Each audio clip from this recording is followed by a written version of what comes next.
स्वागत है आप सभी का एसडी आदर्श विद्यालय के ऑफिशियल यूट्यूब चैनल पर। मैं मयंक पांडे वापस आ गया हूँ बोरिंग चैप्टर को मजेदार बनाने के लिए। एग्जाम में क्वेश्चंस ढूंढ कर करके आओगे, अर्ज किया है कि एग्जाम में क्वेश्चंस ढूंढ कर करके आओगे। आज इस वीडियो में चैप्टर समझ के जाओगे। आज हम लोग कवर करेंगे क्लास 6 साइंस का the very first chapter, food where does it come from, भोजन ये कहां से आता है। तो बच्चों इस पूरे चैप्टर में हम लोग भोजन के बारे में पढ़ेंगे, तो चलिए शुरू करते हैं। बच्चों मेरे 3 दोस्त हैं, अर्जुन मुंडा, बिरजू मुंडा और गिरजू मुंडा। अर्जुन मुंडा ने आज रोटी खाया, बिरजू मुंडा ने आज पके चावल खाए और गिरजू मुंडा ने आज दाल पिया। तो बच्चों ये जो रोटी चावल और दाल है यहाँ पर ये खाद्य पदार्थ है। बच्चों अर्जुन मुंडा ने रोटी खाया था, रोटी बना था आटा और पानी से। बिरजू मुंडा ने पके चावल खाए थे, पके चावल बने थे कच्चे चावल और पानी से। गिरजू मुंडा ने दाल पिया था, दाल बना था कच्चा चावल, सॉरी कच्चे दाल, नमक, तेल, मसाले से।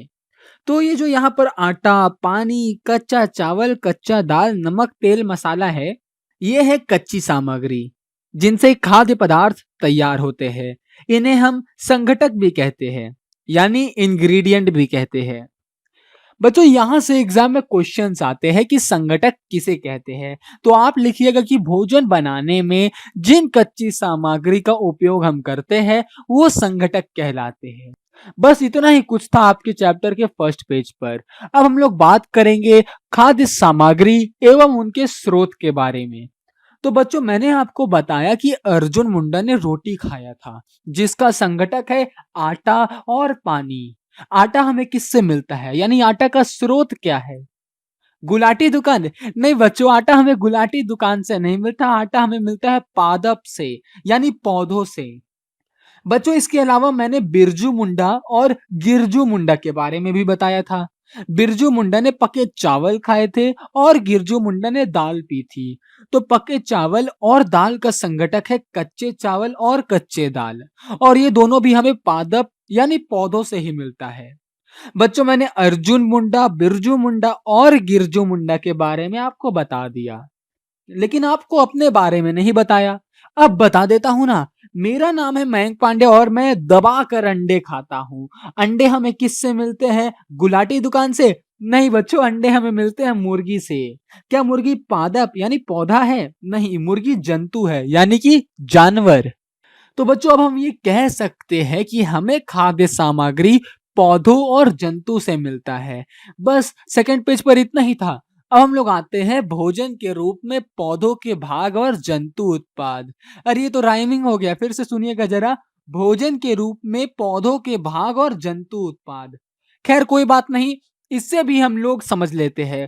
बच्चों इसमें हम लोग देखेंगे कि पौधों के कौन कौन से भाग हम लोग खाते हैं, तो चलिए इसे भी हम लोग समझ लेते हैं। हम पौधों के पत्ते खाते हैं जैसे पालक। हम पौधों के फूलों को खाते हैं जैसे सीताफल का फूल। हम पौधों के फल को खाते हैं जैसे आम, अमरूद इत्यादि। और यही नहीं बच्चों, हम पौधों के एक या एक से अधिक भागों को भी खाते हैं। जैसे सरसों के बीज से हम तेल भी प्राप्त करते हैं और उसके पत्ते का साग के रूप में इस्तेमाल करते हैं। उम्मीद है आप सभी को यहाँ तक समझ में आ गया होगा। अब हम लोग लास्ट टॉपिक पर आते हैं और वो है जंतु क्या खाते हैं। बहुत ही आसान है बच्चों, ये टॉपिक तो बहुत ही आसान है, बचपन से पढ़ते आ रहे हैं। जंतु को हम लोग 3 भागों में वर्गीकृत करते हैं, शाकाहारी जंतु, मांसाहारी जंतु और सर्वाहारी जंतु। बच्चों शाकाहारी जंतु उसे कहते हैं जो पौधा या फिर पादप उत्पाद खाए। मांसाहारी जंतु उसे कहते हैं जो दूसरे प्राणियों को खाए, और सर्वाहारी जंतु उसे कहते हैं जो पौधों के साथ साथ किसी प्राणियों को भी खाता है। सबका एक एक एग्जाम्पल देख लेते हैं। शाकाहारी जंतु यानी कि गाय, मांसाहारी जंतु यानी कि शेर, सर्वाहारी जंतु यानी कि कौवा, बिल्ली इत्यादि। तो बच्चों इसी के साथ ये चैप्टर होता है समाप्त। आपका बहुत बहुत धन्यवाद हमारे साथ बने रहने के लिए। आपको करना क्या है, ऐसे ही मजेदार तरीके से पढ़ने के लिए हमारे चैनल को कर लेना है सब्सक्राइब। चैनल को सब्सक्राइब करने के बाद आपको एक बेल आइकन का ऑप्शन दिखेगा, उसको भी आपको प्रेस कर लेना है। ऐसा करने से आप हमारे परिवार का सदस्य बन जाओगे और हमारे द्वारा भेजा गया सारा वीडियोस आपको सबसे पहले मिलते रहेगा। तो उम्मीद है आपको ये सब समझ में आ गया होगा। बहुत ही जल्द लौटूंगा एक और नए वीडियो के साथ। जब तक के लिए बने रहे एसडी आदर्श विद्यालय के साथ।